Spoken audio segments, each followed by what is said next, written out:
Can you believe it's been 19 years since the Theater Thug episode of Drake and Josh premiered? I feel so old, I can feel my balls starting to sag already. I remember loving this one as a kid, and really the whole concept of a movie theater bandit is insanely funny. Think about it. Why would a robber target only movie theaters, not banks, department stores, jewelry stores? Movie theaters can only make so much money every night. They only have so many seats. They only have so many screens. There's only so much they could have on hand. Whatever. Theater Thug aired in the 3rd season of Drake and Josh all the way back in 2006. And despite airing a bit later in the show's run, it's definitely considered one of the classics. Partly because it's a crazy episode, and also because it gave us one of the most famous one-liners in the entire show. And I'm sure some of you already know which line I'm talking about. Since this episode aired all the way back when George W. Bush was president, I decided it's time for a rewatch to take a look back and see what made Theater Thug so iconic. And as always, if you have any other episodes or shows you'd like me to cover, let me know down in the comments. And if you like this video, why not throw me a like and subscribe, eh? Come on.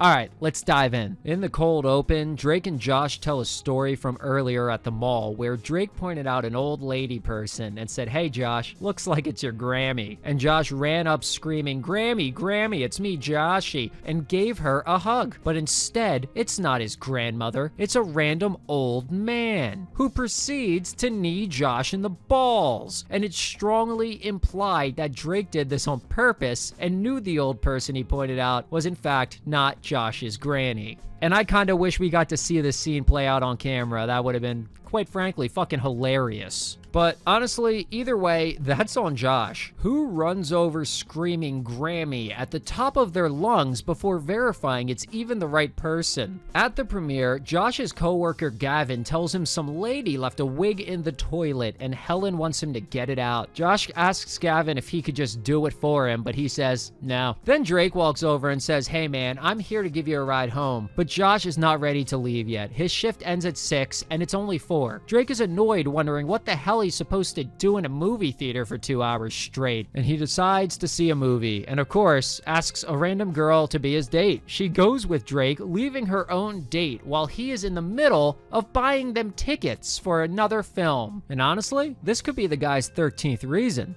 Ouch.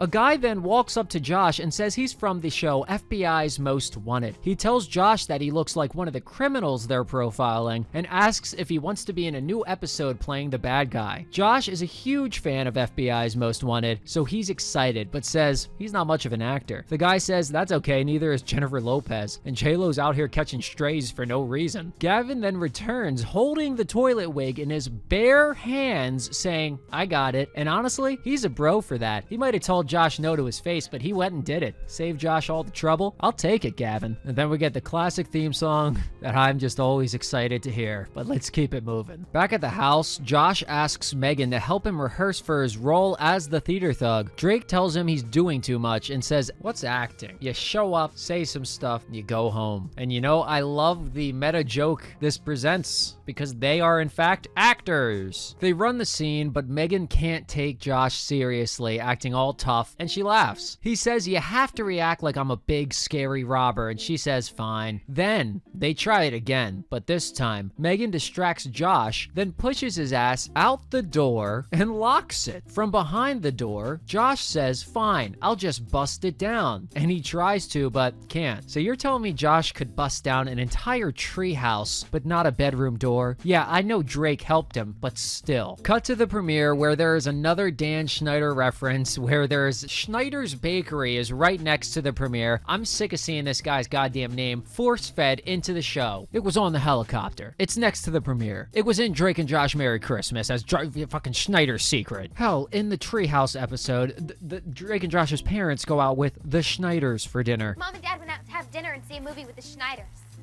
Stupid Schneiders. I'm sick of it. They're about to shoot a scene for FBI's Most Wanted, but poor Josh has a giant zit, which I guess is from stress. I don't know. It's never really explained. Helen then sucks up to the producer, giving him donuts and charms him into letting her be in the scene. And she does mention she's gonna go fluff her hair real quick. I'll go fluff my hair. Drake then suddenly shows up and says he wanted to come check it out because he's never seen a real TV set before. And it definitely feels like an inside joke, making Drake, an actor who spent his entire childhood on set, say these lines. I love it. Josh tells him to get lost, and Drake replies with one of the most iconic lines of all time, quite frankly. Oh, just take it easy, man. The director knows magic when he hears it. He runs over and says, "You, say that line again." Drake repeats it, and he says, "You're perfect. You're gonna play scared guy number 1. And honestly, one of the funniest parts of this episode is the running gag of Drake getting so much attention and praise for how well he says this 6-word phrase. It's mesmerizing. It's still the best sentence of all time. People still say it to this day. I mean, at least I do. They filmed the scene the first time, and Helen, whose hair is not fluffed in any way, shape, or form, ruins the shot by screaming at the top of her lungs the second the bad guy is introduced. They send Helen away to get more donuts, promising they'll wait for her to do the next take, and then immediately rush into filming one without her once she's gone. In the next take, everything's going well until the cashier gets distracted by Josh's zit and can't remember her line. And honestly, that's unprofessional. She's supposed to be an actress. Cut to the family now watching FBI's Most Wanted, and Josh is so excited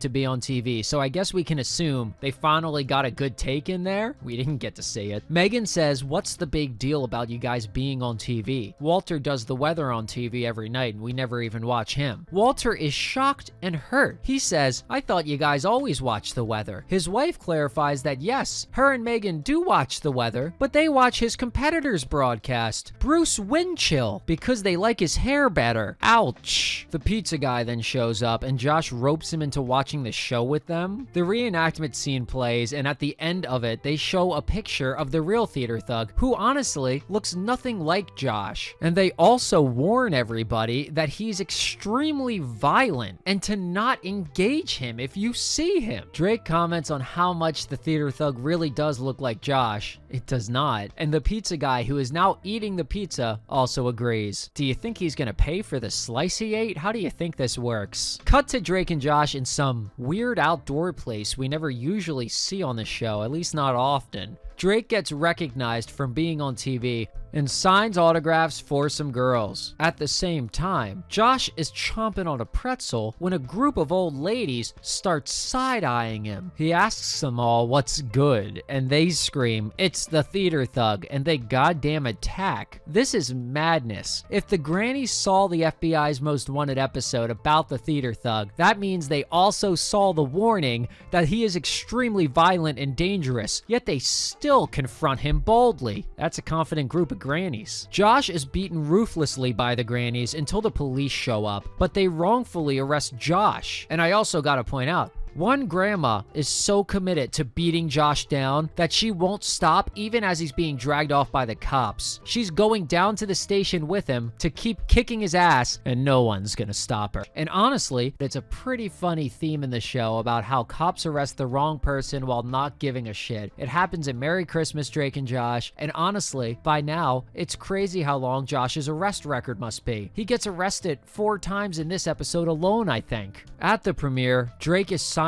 an autograph for his role in the reenactment when Helen walks over and asks, "Where the hell is Josh? He's 45 minutes late to work." Josh then shows up and says he's been getting beat up and arrested all day long non-stop because he keeps getting ID'd as the real theater thug. His clothes are ripped to shreds. This man has been through a lot. Helen tells him that's no excuse to be late for work, which I get it. You gotta run a business, you gotta keep things moving. A nearby group of Boy Scouts shows up and screams, "It's the theater thug," and viciously attacks Josh. And I'm pretty sure violence in the form of vigilante justice is against the Boy Scout honor code, but whatever. Also, Drake is just trash. He tries helping Josh for like half a second, then gives up when he gets distracted. Garbage. Back at the house, Megan tells Josh he needs a disguise if he wants to stop getting beat up and arrested. She shows him different designs she came up with on Photodoc, and I'm certain iCarly uses the same fake brand name in the pilot episode for Photoshop. They call it photodocking as well. I got a picture of you, played around with it on Photodoc, and came up with a few possibilities.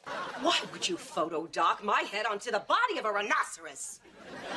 Cute little detail. I'll take it. Also, this is a rare scene of Megan being nice to Josh for no reason with no ulterior motives. It's kind of crazy. She just wants to give him a disguise and help him. One of the disguises she clicks through is actually an edited photo of Zoe from Zoe 101, and you can even see the key necklace she wears on the show. Another one of the disguises is Mr. T in Whiteface? I don't know, but Josh doesn't like any of the disguises, but they tell him he has to get over himself and pick one if he wants to be left alone in public. And I gotta say, Josh is pretty quick to shut down all the feminine disguises for a guy who started off the series wearing a dress calling himself Miss Nancy. Josh is dressed like a freak.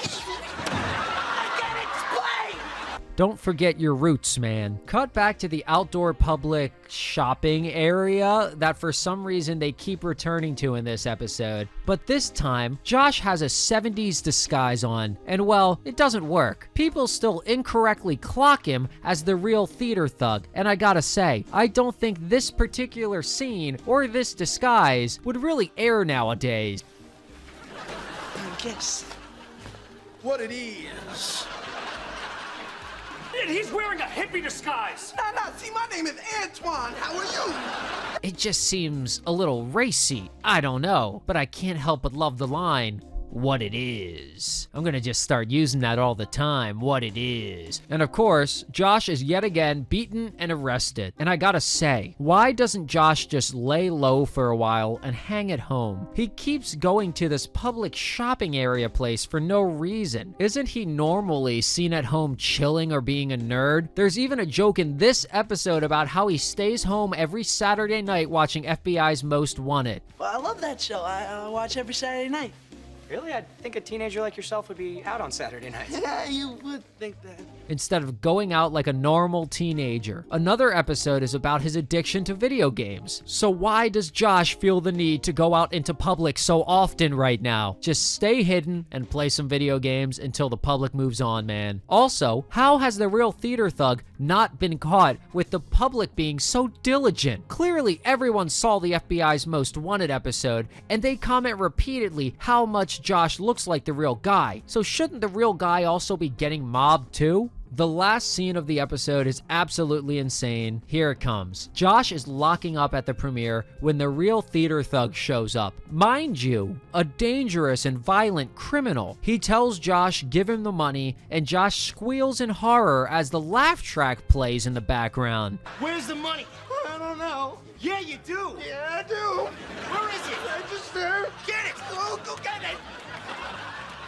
They make their way over to the register, and Josh panics as he tries to keep the criminal from hurting him. The theater thug tells Josh, "Open the register or I'll open your head." And Josh does say he likes his head closed. But let's just take a second and think about what's happening right now. This is a violent felony being committed against Josh. His life has been directly threatened just now by a criminal on the FBI's Most Wanted list. He is in genuine horror for his life and trembles in fear as the laugh track continues rolling. Because I like to think of us as friends, don't you? No! I want you. Come out with your hands up! The theater thug takes Josh hostage, with no weapons involved, might I add. He just grabs him and strong-arms him. And as the cops surround the building, Drake sneaks up with a mop and screams at Josh to duck. But Josh doesn't goddamn duck, and Drake knocks him out cold. The theater thug then chases Drake around the premiere until Josh finally wakes back up and takes him out with the mop. The cops then show up, but instead of arresting the real theater thug, of course, they arrest Josh. Which means the episode ends with the theater thug still at large. He's out there on the loose, possibly to this day. We don't know. Technically, nothing even got fixed. The disguise didn't work. The real theater thug is still on the loose. They never actually solved the problem. Josh should still be getting beat up and arrested in the next episode, and to this very day. And I can't help but notice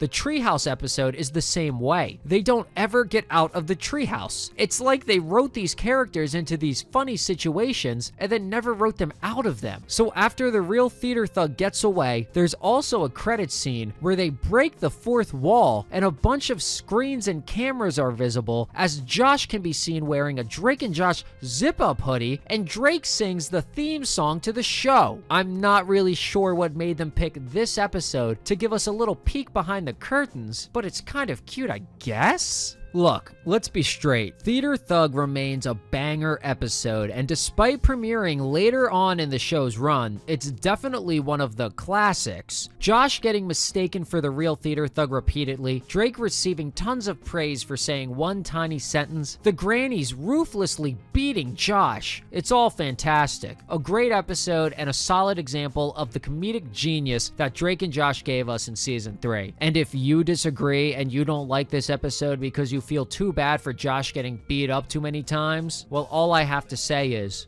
whoa, just take it easy, man. But also, you do have a point. Josh is actually seen beaten up on 4 different occasions this episode, and it's a miracle he doesn't have more injuries from all the abuse. But enough of me yapping. What did you guys think of Theater Thug? Did it still keep you laughing all these years later? Or did it hit harder when you were 8 years old? Let me know down in the comments, and let's kick it. And if you made it this far, why not check out some of the other videos and maybe even subscribe? It would make me screech with pleasure if you were to do so. And a big, giant, sloppy, huge, massive, gaping shout out to the boys, the squad, the channel members. I would die for all 3 of you. I would jump in front of a train, I'd take a bullet, and I don't expect you to do the same. I hope you guys are doing great, and I hope you had a fun time watching this video, as well as everyone else, I guess. All right, thanks for listening.